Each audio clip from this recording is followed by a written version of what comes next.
My name is Ravikant Jagalapuri. I'm the founder of Sai Equity Institute of Learning Private Limited.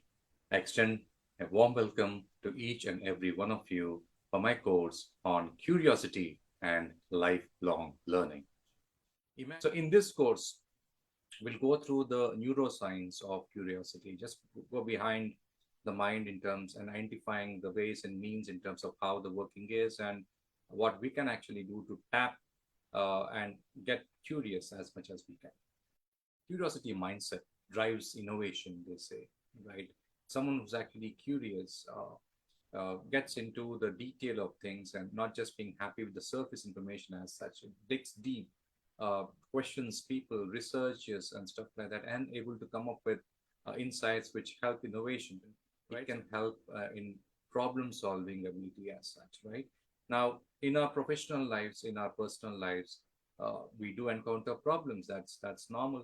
But how do we innovatively come out of it? How do we come out with a solution uh, which helps us, come out of the problem as such, right? So a fixed mindset and growth mindset concept we all have studied, and from my understanding, what really made sense to me is that a fixed mindset is that of a person who believes that he or she knows everything, and there's nothing really more to know, nothing really more to grow, and he or she is in such a comfort zone 100% of the time that any kind of feedback would actually upset them, and they would just be as they are, right? That's kind of a fixed mindset approach, and whenever any problem presents itself to them, they would rather go back to their experiences and come up with a solution which they have already tried and tested, and wouldn't be open for any kind of new approaches as such. That's my definition of a fixed mindset.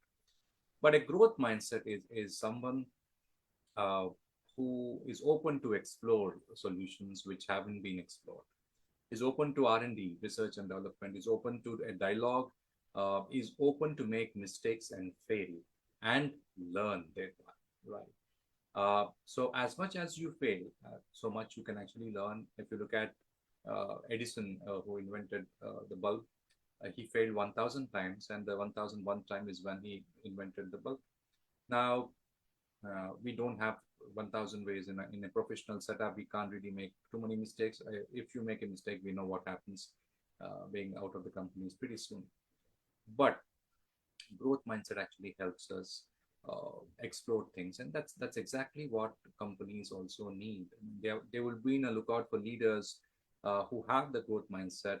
If you look at it, some of these job adverts or job descriptions, JDs as they say, have one of these terms which has become norm for each and every JD: ambiguity. Yeah, you need to work in ambiguity, which means what? They themselves do not know. They don't define what ambiguity is. But when you go into a situation in a company as such, and no one has any answers, there is ambiguity, confusion, and how do you navigate around ambiguity? Which means you need to come up with a problem-solving approach. You need to have critical thinking. That's one other aspect which we're going to deal with in this particular course.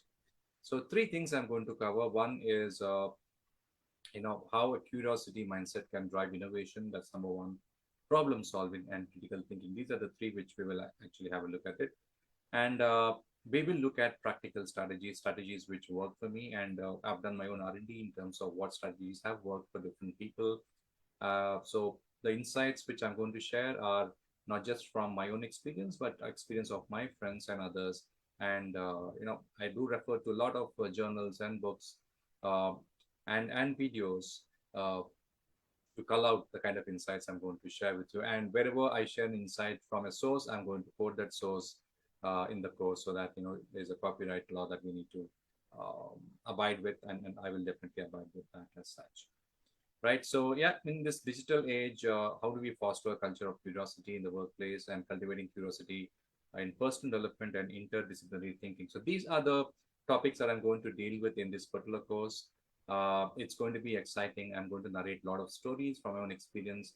I've had worked with HSBC for 10 years exactly, and with Wells Fargo close to 5 years. So it is close to 15 years of corporate experience. In the last 6.5 years, I've been running my learning consulting firm by name Sai Equity Institute of Learning Private Limited, successfully and thriving.